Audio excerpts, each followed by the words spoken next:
কিভাবে সৌদি আরবের visa check করবেন, শুধুমাত্র পাসপোর্ট নাম্বার দিয়ে কিভাবে সৌদি আরবের ভিসা চেক করবেন এবং ভিসা কপি ডাউনলোড করবেন, আজকের ভিডিওতে ভিসা কপি ডাউনলোড সহ সম্পূর্ণ প্রসেস দেখিয়ে দিব। অবশ্যই ভিডিওটি সম্পূর্ণ দেখবেন। যারা চ্যানেলটিতে নতুন, চ্যানেলটি সাবস্ক্রাইব করে রাখবেন। তো এক্ষেত্রে আপনি যে কোনো একটি ব্রাউজারে চলে যাবেন।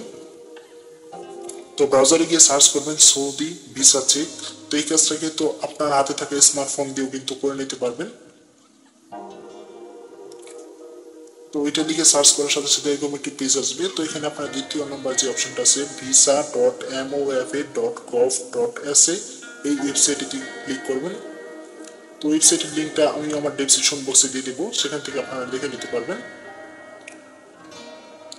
তো এরকম একটি পেজ আসবে। তো পেজ আসার পর এটা সম্পূর্ণ কিন্তু আরবি ভার্সন থাকতে পারে। তো এই ক্ষেত্রে আপনারা কর্নারে দেখবেন ই নামে একটি অপশন আছে, এখানে ক্লিক করবেন। তো ক্লিক করার সাথে সাথে কিন্তু সম্পূর্ণ ভার্সনটা চেঞ্জ হবে, ইংলিশ ভার্সনে হয়ে যাবে। তো এই ক্ষেত্রে আপনারা এখানে দেখবেন ভিসা প্ল্যাটফর্ম নামে একটি অপশন আছে।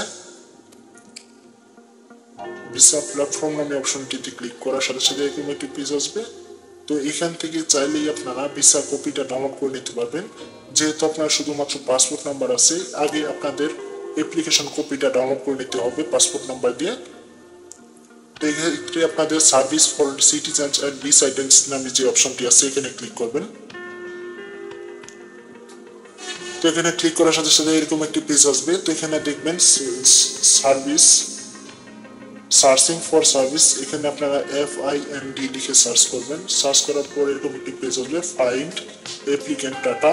তো এখানে ক্লিক অ্যাপ্লাই নামে যে অপশনটি আছে এখানে ক্লিক করবেন।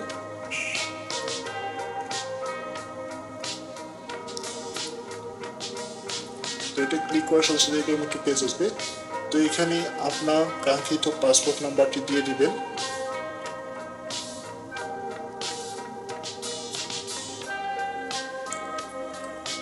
তো এখানে আপনার পাসপোর্ট নাম্বারটি দেওয়া হলে পাশে এখানে ন্যাশনালিটি সিলেক্ট করবেন, এখানে বাংলাদেশ সিলেক্ট করবেন। তো এখানে ভিসা টাইপ সিলেক্ট করবেন। আপনি যদি কাজের জন্য ভিসা তৈরি করে থাকেন অবশ্যই ওয়ার্ক সিলেক্ট করবেন, যদি উমরার জন্য দিয়ে করে থাকেন তাহলে অবশ্যই উমরা সিলেক্ট করবেন। তো এখানে কাজের জন্য হলে অবশ্যই ওয়ার্ক সিলেক্ট করে দিবেন। তো এটা সিলেক্ট করার পর এখানে আপনার ভিসা ইস্যু, এখানে আপনি ঢাকা সিলেক্ট করে দিবেন। এটা ভিসা ইস্যু মানে যেখান থেকে আপনার ভিসাটি প্রদান করা হয়েছে। তো এখানে আপনার ইমেজ কোডটা এখানে টাইপ করে দিবেন। টাইপ করে দেওয়ার পর সার্চ অপশনে ক্লিক করবেন।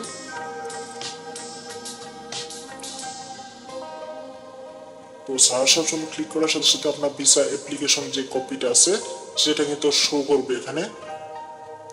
তো দেখতেই পাচ্ছেন এখানে কিন্তু অ্যাপ্লিকেশন কপিটা শো করছে। এখান থেকে আপনারা কর্নারে দেখবেন অ্যাপ্লিকেশন নাম্বার একটি আছে। তো এই অ্যাপ্লিকেশন নাম্বারটি আপনারা কপি করে নেবেন। তো চাইলে আপনারা এটাও কিন্তু সেভ করে নিতে পারবেন। তো এখানে দেখবেন অ্যাপ্লিকেশন নাম্বার, এটা কিন্তু আপনারা কপি করে নেবেন।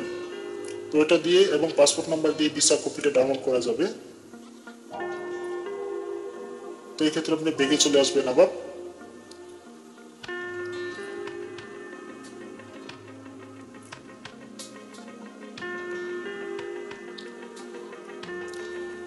ব্যাগে আসার পর আবার ভিসা প্ল্যাটফর্মের অপশনটিতে প্রথম যে অপশনটা আছে সেখানে চলে যাবেন।